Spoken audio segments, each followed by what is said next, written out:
Hello everyone, welcome to Nightingale's channel. This is the full version of I was humiliated for not having a degree. Now I'm a professor at the university that once rejected me. I grew up in a small, run-down apartment in Cleveland, Ohio, where dreams felt like luxuries we couldn't afford. My mom worked double shifts as a nurse's aide, and my dad was gone before I was 5. School was my escape. I was the kid who devoured library books, aced every test, and stayed up late teaching myself algebra from borrowed textbooks. Teachers called me gifted, but by high school I knew the truth. Being smart didn't mean much when you couldn't pay for college. Still, I had a plan. Get a full-ride scholarship to a top university, prove I was more than my circumstances. At 18, I set my sights on Westbridge University, a prestigious school just outside Cleveland. Its ivy-covered buildings and buzzing campus felt like a promise of a better life. I poured my heart into the scholarship application, writing essays about my love for history, my dream of becoming a professor, and how I'd taught myself Latin from free online resources. My grades were perfect, my SAT scores stellar. But when the rejection letter arrived, it hit like a slap. We regret to inform you that you do not meet our social criteria for this award. Social criteria? I read it again, my hands shaking. They meant I was too poor, too rough around the edges, not the polished candidate they wanted. The sting of that rejection was nothing compared to what came next.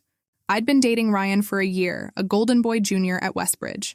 He was everything I wasn't, confident, connected, the son of a lawyer who'd never known struggle.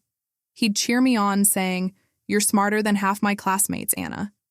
But after the scholarship fell through, something shifted. We were at a diner near campus, splitting a plate of fries, when he dropped the bomb. "I can't do this anymore," he said, avoiding my eyes. "You're amazing, Anna, but you've got no future, no degree, no plan. I can't be with someone who's just dreaming without a diploma."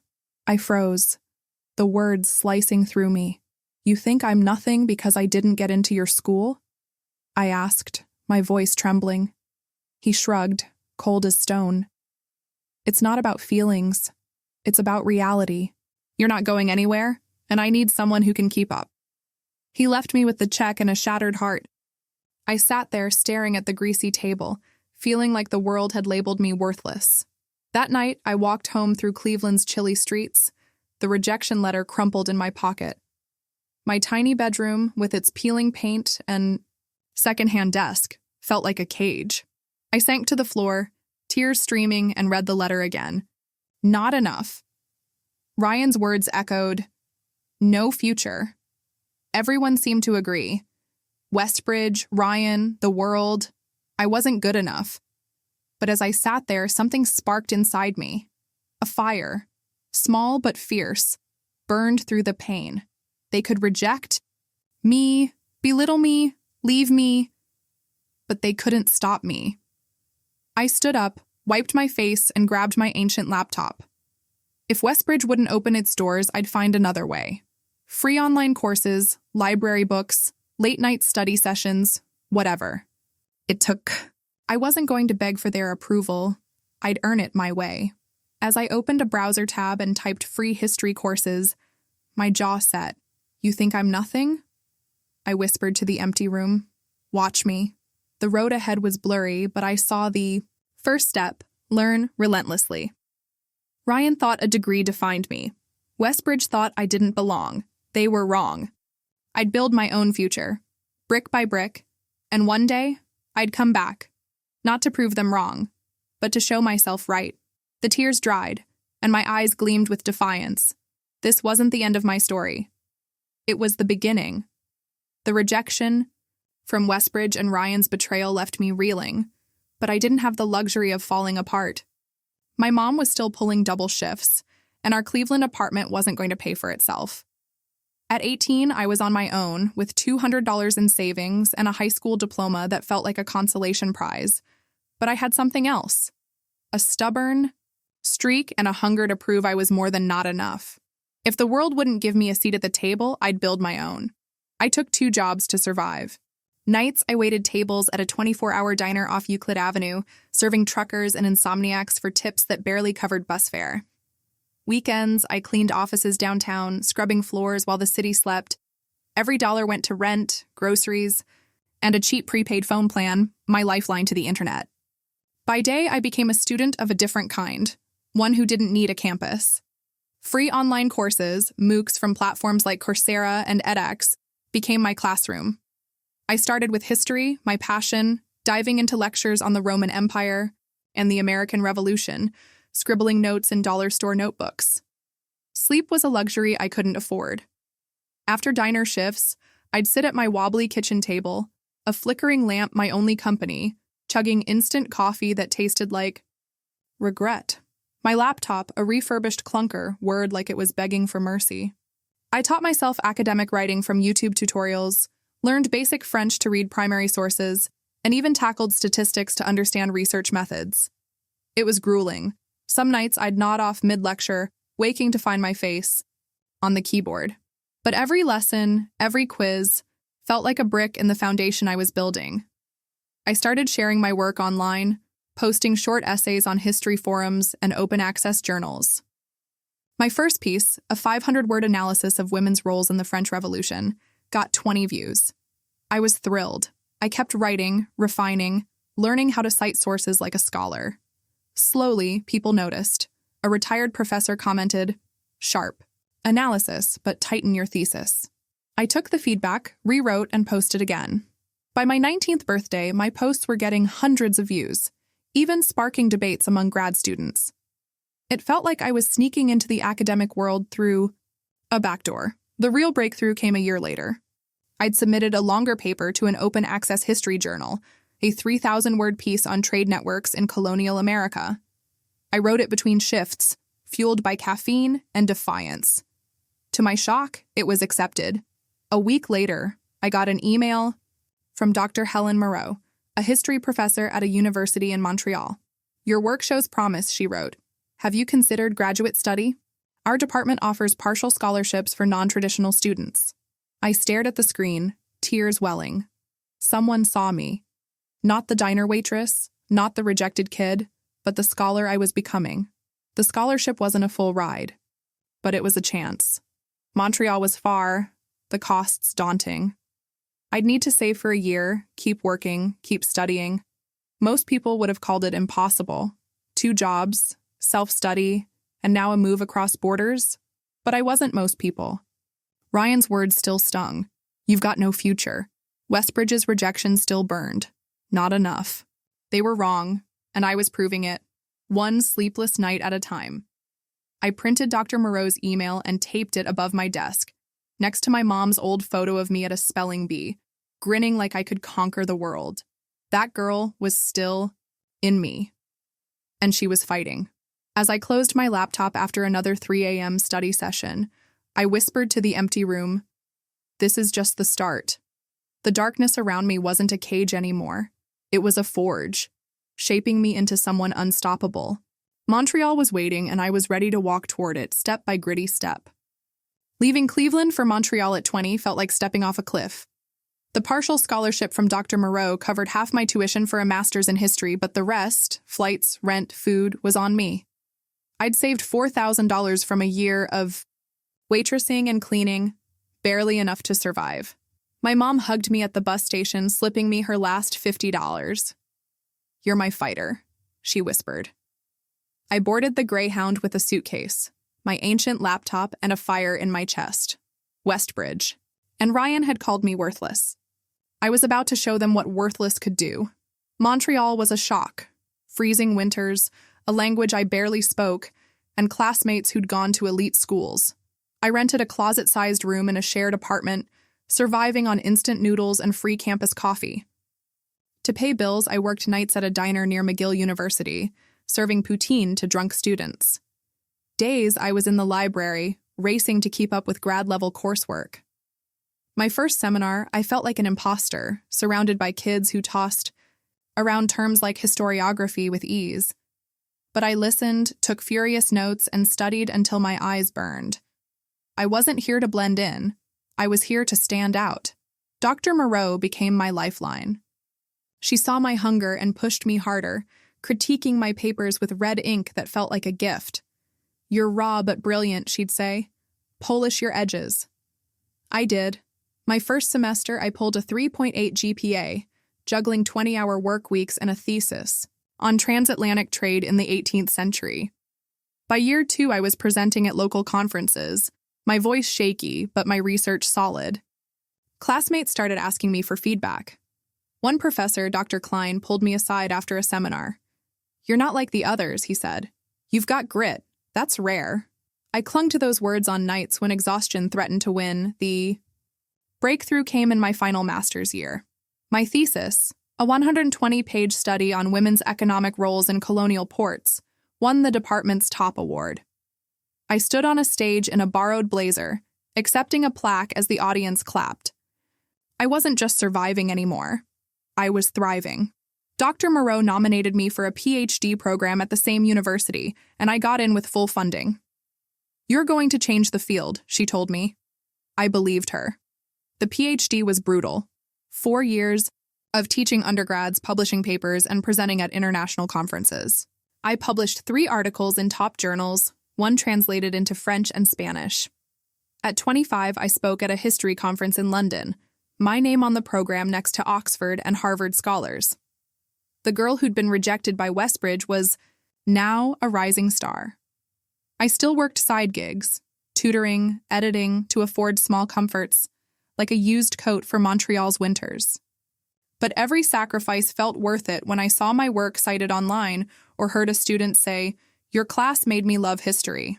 Then, at 26, an email landed in my inbox that stopped my heart. It was from Westbridge University, the school that had rejected my scholarship 8 years ago. Dear Dr. Anna Thompson, it began. We are honored to invite you as a visiting professor for the upcoming academic year to teach a seminar on colonial history and deliver a keynote address. I stared at the screen, my diner shift apron still on. They didn't know I was the same Anna they deemed not enough. They saw only the PhD, the publications, the awards, but I knew. And that made it sweeter. I leaned back in my chair, the Montreal skyline twinkling outside my tiny apartment. 8 years of late nights, cheap coffee, and relentless study had brought me here. Ryan's voice echoed faintly. You've got no future, but it had no power anymore. I was Dr. Anna Thompson, and Westbridge wanted me to teach in their hallowed halls. As I typed my acceptance, a smile spread across my face. I wasn't going back to gloat. I was going back to claim my place, to stand where they'd once said I didn't belong. And I was ready. Walking onto Westbridge University's campus at 26 felt like stepping into a memory I'd rewritten. The ivy-draped buildings, the cobblestone paths, the hum of students rushing to class. It was the same Cleveland campus that had crushed me 8 years ago with a rejection letter. Back then, I was Anna Thompson, the poor kid who didn't meet social criteria. Now, I was Dr. Anna Thompson, visiting professor, my name etched on a brass plaque in the history department's lecture hall. The irony was sharper than any knife. The faculty welcomed me like a star. At the opening reception, professor shook my hand, praising my publications on colonial trade. Your work on women's economic roles is groundbreaking, one said, offering me a glass of wine. Students crowded around, eager for my seminar on Atlantic history. Nobody knew I'd once stood outside these gates, a high school senior clutching a scholarship application, dreaming of belonging. I didn't tell them. I didn't need to. My presence, my syllabus, my office hours, my keynote slot was proof. Enough. My first day teaching was surreal. I stood in a lecture hall, 50 undergrads staring back, and launched into a talk on 18th century merchant networks. My voice, once shaky in Montreal seminars, now carried with authority. A student raised her hand. Dr. Thompson, how do you find primary sources no one else has? I smiled. You dig, I said. In archives, online, anywhere. And you never stop. They scribbled notes, unaware I'd learned that grit scrubbing floors and studying by lamplight. By week 2, my class was oversubscribed, with waitlisted students, begging to audit. Off the podium, I settled into faculty life. I had an office, a small book-lined space with a window overlooking the quad. My nameplate read, Dr. Anna Thompson, visiting professor. I'd trace it with my finger, remembering the diner shifts, the free MOOCs, the nights I'd nearly quit. Every email from the dean, every nod from a colleague felt like a brick in the wall I'd built against Westbridge's old verdict. Not enough. I wasn't just enough now. I was exceptional. One afternoon, I sat in a faculty meeting discussing curriculum updates. The department chair projected next semester's schedule, and there it was. Seminar in Colonial History, Dr. A. Thompson. I hid a smile. 8 years ago, I couldn't borrow a book from their library. Now I was shaping their courses. As the meeting ended, I gathered my notes, ready for my next class, when a colleague invited me to the faculty lounge. "You're a breath of fresh air, Anna," she said. "Westbridge needs you." I thanked her, but inside I thought I needed Westbridge. Once. Not anymore. The moment came during a break between classes. I was crossing the main hall, my heels clicking on the polished floor, when I saw him. A man in a gray jumpsuit pushing a mop. Ryan. My heart stuttered, but my steps didn't falter. He was older, his once boyish charm dulled by time. He didn't notice me at first. His head bowed over the mop, his movements slow, mechanical. The Ryan I'd known was all swagger, Westbridge's golden boy, destined for law school or Wall Street. This Ryan was a shadow, his face lined, his shoulders slumped. I slowed my steps, my heels clicking on the marble. He looked up, and our eyes met, his widened recognition hitting like a shockwave. The mop stilled in his hands, and for a moment, the bustling hall faded. It was just us, me, the woman he'd discarded, and him, the man who'd thought I'd never rise. "Anna," he said, his voice hoarse, like he couldn't believe it. He glanced at my blazer, my faculty ID badge, and his face flushed. You're a professor here?" I nodded, keeping my expression calm, though my pulse raced. He tried to smile, a weak attempt at charm. "Wow, I mean, I heard you were doing big things, but this? Not gonna lie, I'm impressed." I didn't smile back. "Thanks," I said, my tone neutral. He shifted, gripping the mop handle tighter, and launched into a clumsy ramble. "I'm, just working here temporarily, you know. Had some setbacks. Didn't finish my degree, got into some debt.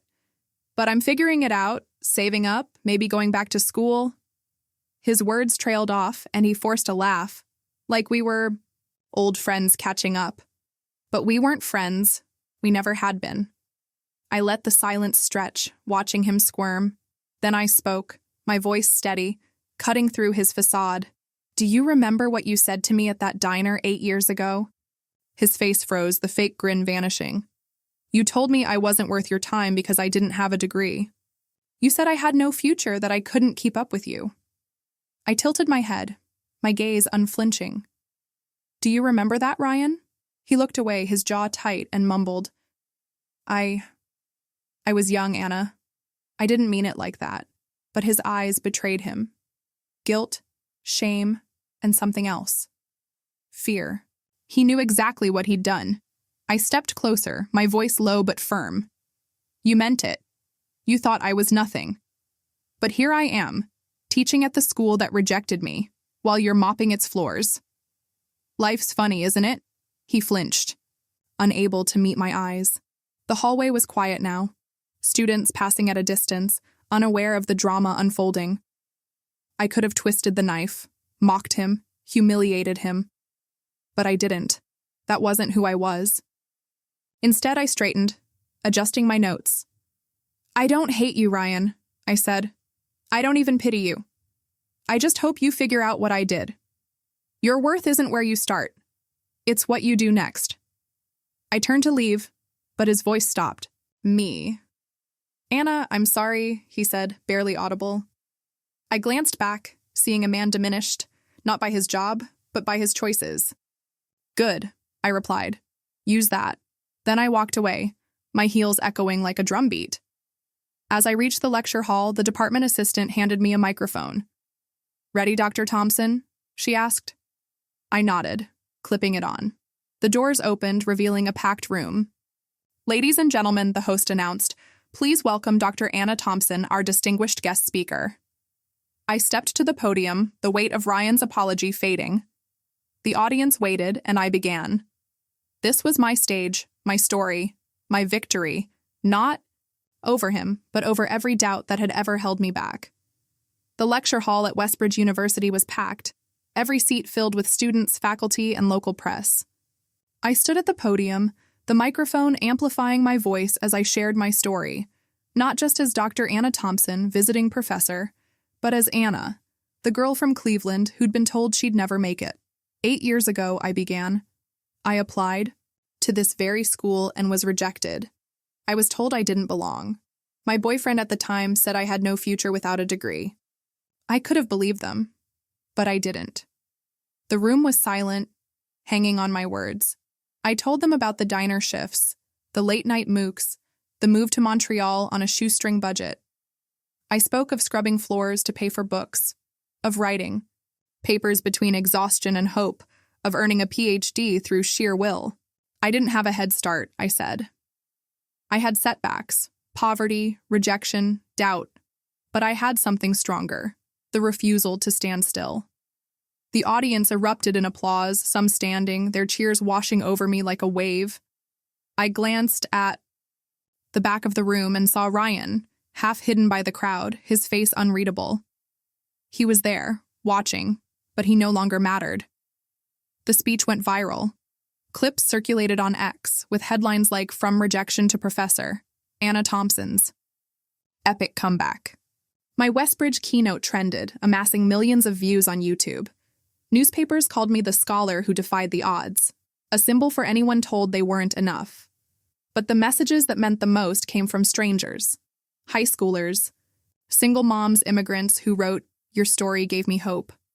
One email from a girl in rural Ohio read, "I'm studying history because of you. I want to be a professor too." I printed that one, tucking it into my desk drawer as a reminder of why I kept going. My time at Westbridge became a whirlwind. My seminar was extended for another semester, and I launched a mentorship program for first-generation students, helping them navigate college applications and scholarships. I saw myself in their eyes, the hunger, the fear, the fire. Beyond campus, I started a podcast, No Degree, No Limits, sharing tips on self-education and resilience. It hit 100,000 downloads in a month. Publishers approached me for a memoir, and I began writing, pouring my journey onto the page. One quiet afternoon, I visited Westbridge's library, a place I'd once been barred from for not being a student. Now I was there to write the foreword for a new history textbook, my name credited as a contributing editor. I sat at a long oak table surrounded by shelves I'd once dreamed of accessing and penned the opening lines. History isn't just about the past. It's about who gets to tell it.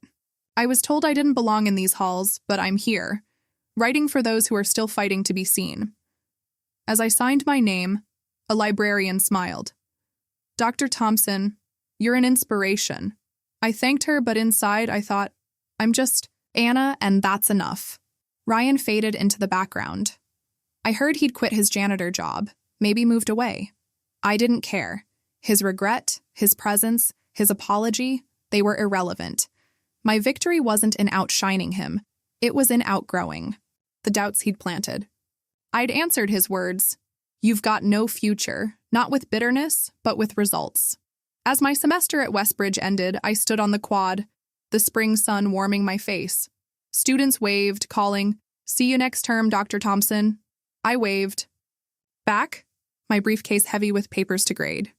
The campus, once a symbol of exclusion, was now my stage. I wasn't here to settle scores or prove points. I was here to teach, to inspire, to build. And as I walked toward my next lecture, I felt the weight of every step that had brought me here, every late night, every rejection, every triumph. "You didn't stand still," I whispered to myself, "and you never will." The world was watching, and I was ready to show them what came next.